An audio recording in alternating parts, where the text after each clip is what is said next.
49ers are benching quarterback Colin Kaepernick for Blaine Gabbert, according to ESPN's Adam Schefter in multiple reports. Kaepernick has passed for just 286 yards the last 2 games, and the Niners are 2-6. He's failed to score a touchdown for the 2nd straight game and 3rd in 5. Stephen A., what went wrong here? Well, what went wrong here is the 49ers as an organization is laughable and inept, and they're reaping exactly what they have sown. If you hadn't gotten rid of Jim Harbaugh, this would not be happening. The fact is that even though, and I'll get to Colin Kaepernick in a second, regardless of how inept he appears, and he does appear inept at times, if you're Jed York, if you're Trent Baalke, if you're the San Francisco 49ers nation, that fan base, that city, look right at the CEO and right at the GM, because they put their personal interest in terms of a need to get along with the head coach ahead of winning, prioritizing winning. Even last year, as dysfunctional as everything appeared, you still ended up finished like 8-8. Jim Harbaugh had you respectable, okay? The 3 previous years, you were in an NFC championship game or the Super Bowl.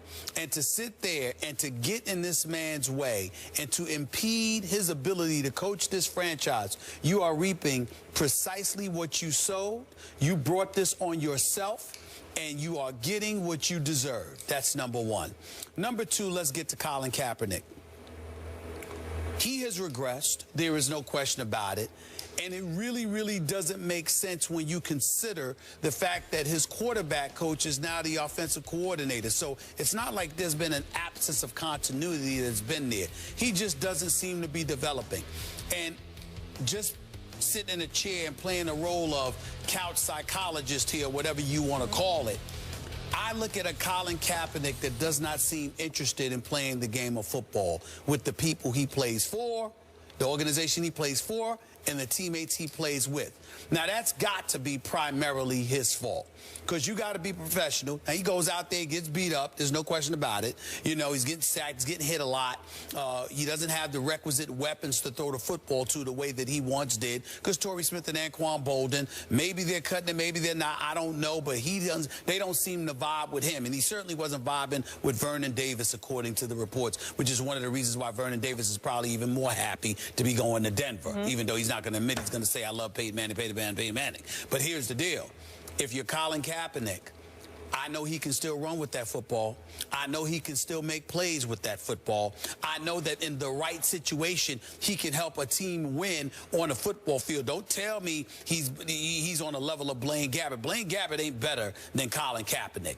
It's just that the situation is so dire that they had to make a change. I look at Colin Kaepernick's body language. He appears incredibly indifferent and apathetic. He doesn't appear to want to be there playing for that organization in that system any longer. He's not the same Colin Kaepernick that was tugging away at the heels of Alex Smith, excited about playing the game of football. He seems to be an entirely different person, and I'm not going to blame it on a loss of ability. I'm going to blame it on a loss of interest. He needs to be moved. He doesn't just deserve to be benched. He needs to be traded.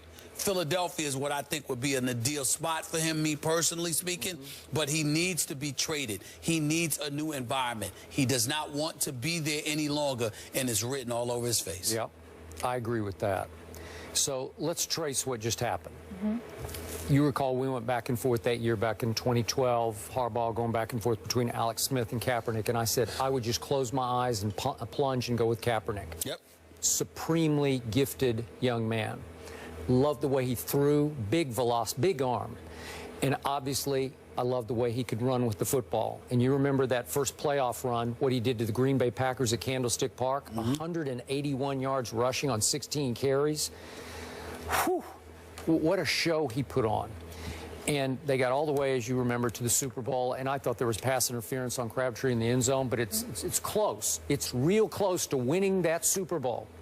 And then the next year, he was sensational. 24 touchdowns to 11 interceptions. QBR fell just a little bit from 75 to 68, but they were really good. They won 14 games and lost 5. And as you say, one throw, he just didn't quite get enough air under that throw that made Richard Sherman. Then Richard Sherman went off after that game. Yep. Remember, that's the NFC Championship game. Then last year he regressed some more, and he started to go into a shell, and he started to look mad at the world. Every time I saw an interview, he seemed to have big chip on shoulder pads, and he just, I don't know what was going on.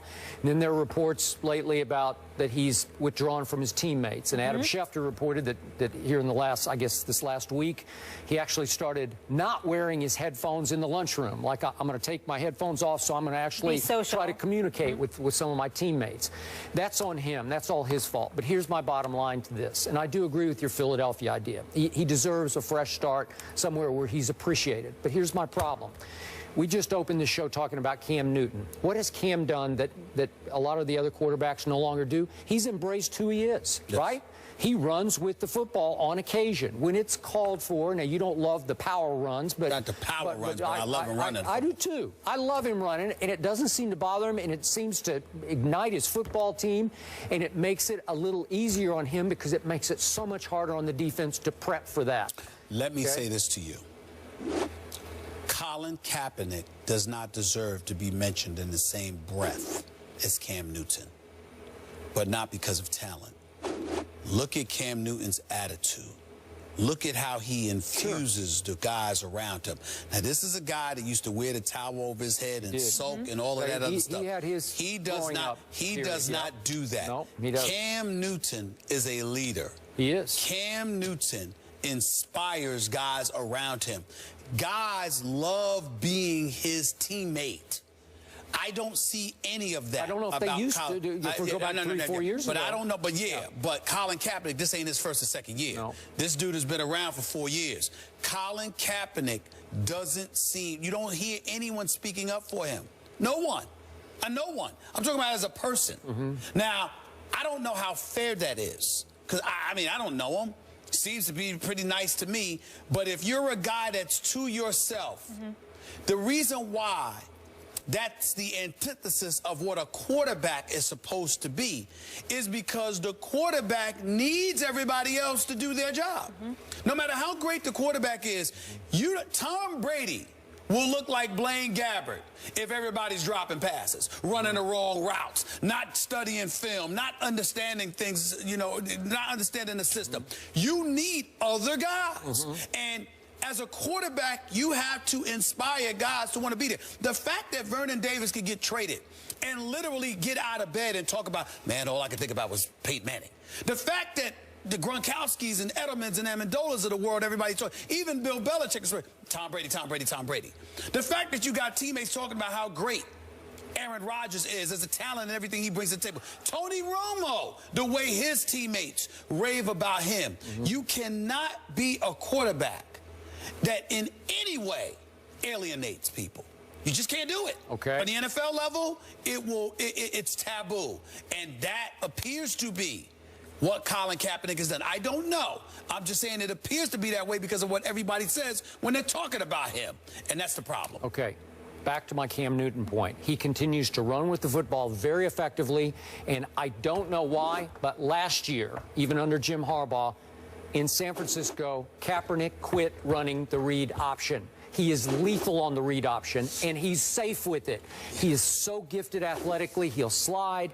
He gashes defense because he has such long strider acceleration. To piggyback off your point, didn't we hear something along the lines of what Balky and York wanted him to be doing? And how to some degree that was interfering with Harbaugh? Because what I'm saying is that Colin Kaepernick was playing one way for a period of 2 to 3 successful years, and it was flowing. And then all of a sudden last year we saw a change. And we didn't understand where it was coming from. And if you watch Harbaugh coach at Michigan, that's the guy that's coaching at San Francisco. So why would he sit up there and coach at San Francisco for 3 successful years, all right, coach at Michigan once he's gone from San Francisco the same way, but for a particular year in San Francisco, which happened to be his last, there's a deviation. Something's wrong with that picture. That doesn't make sense. Now, I don't know if it's York, Balky, or if they had nothing to do, but it doesn't seem to make any sense that you coach this way no matter where you are, at Stanford, at San Fran, playing with the 49ers, now at Michigan. But 1 year, things change, which was your last year in San Francisco, okay? And that's just Jim Harbaugh. No, there's got to be somebody else. And who else would have the power to influence change? Okay. It could be Colin Kaepernick, too. Remember what Robert Griffin went through? He said, I am a pocket passer. I do not run anymore. But Robert Griffin went through that because Haloti Ngata almost took his leg off his body. That has not happened to Kaepernick. That has not happened to Kaepernick. So why would he do that? I don't know. And I've never heard him say that. We've heard Robert Griffin III say that. We haven't heard that from Colin Kaepernick. Well, so where's it coming from? I don't know. But it was under Harbaugh that it started. And listen, he's a good pocket passer, but he is, seriously, he can be a great player with the whole package. But it means nothing, Skip, if you don't have guys that want to play with you. Yep. And that's what I don't know. We don't know. But we got to literally ask those kind of questions with what we're seeing transpire. Because there's no reason on earth why Blaine Gabbert should be playing before Colin Kaepernick. I mean, that's just a joke. The fact that that's happening. QBR to your come on, I said before that draft, Blaine Gabbert can't play in this league. The fact that that happened. Something's going on. Something's going on. 100%. Something's going on. Not to mention, I have it listed here, but the 12 notable players they lost since the end of last season. They lost a ton of their pieces as well, in addition to retirement, injuries, etc. I hope he gets traded. I hope he comes. Listen, I wouldn't mind seeing Colin Kaepernick in Philadelphia would be special. Yeah. I think so. All right. With his, DeMarco Murray, Ryan Matthews, a read option, plus a couple of receivers to pass the ball to. I mean, that's not bad. Colin Kaepernick in Philadelphia, that would be very interesting. All right, we'll leave it on that.